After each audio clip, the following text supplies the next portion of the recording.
So you walk into the facility and there's a lot going on. There's different competition mats all right next to each other, and there's fights going on every single mat. There's just so much energy in the room. It's like a competitive energy that you could feel.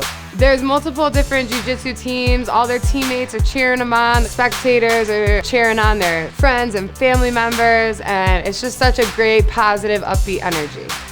Being there as a team is so awesome because yes, you're competing individually for your own medals, your own ranking, but at the same time, you're cheering for your teammates and hoping they do the best in their division. And so you just bounce around from mat to mat. Maybe one teammate is competing over here. All right, he finishes. Now we all run to another mat and watch our other teammate compete. So you're just bouncing around, running around, and at the same time, mentally preparing yourself for your own match. And then when it's your time to go into the pit and warm up, then you start to get centered and focus on your warm-ups and your stretching and your mental game plan.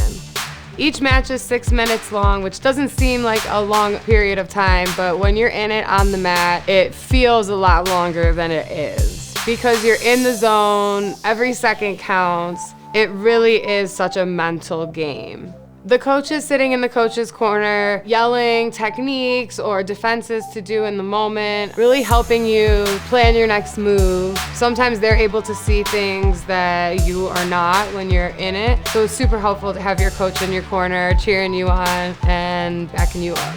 In between rounds, you have like a little bit of time to kind of regroup, reflect on what just happened, but honestly the matches are kind of one after another, so I feel that recentering your energy, focusing on your breathing and getting your mind prepared for the next match is what I will do better in the future and what I learned a lot in this competition.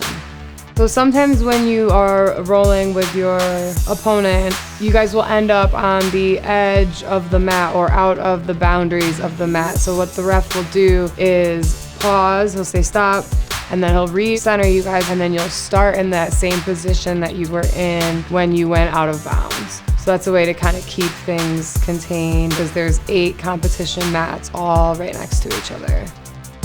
I had my family there supporting me. I had my husband, my sister, my brother-in-law, my parents. It was great having their support there. That was the first time that my family had ever seen me do jiu-jitsu.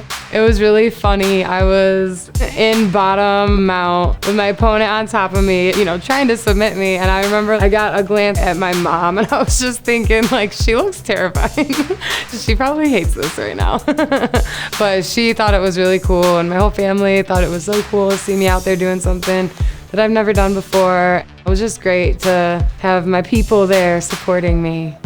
After all of my matches were over and we got our medals on the podium and kind of the days winding down for our team, I just remember feeling really proud of myself and just kind of basking in what a fun day that was. And afterwards, my team was coming up to me, giving me high fives. We're all telling each other how great we did, really supporting each other, lifting each other up. It was such a good, fun team energy.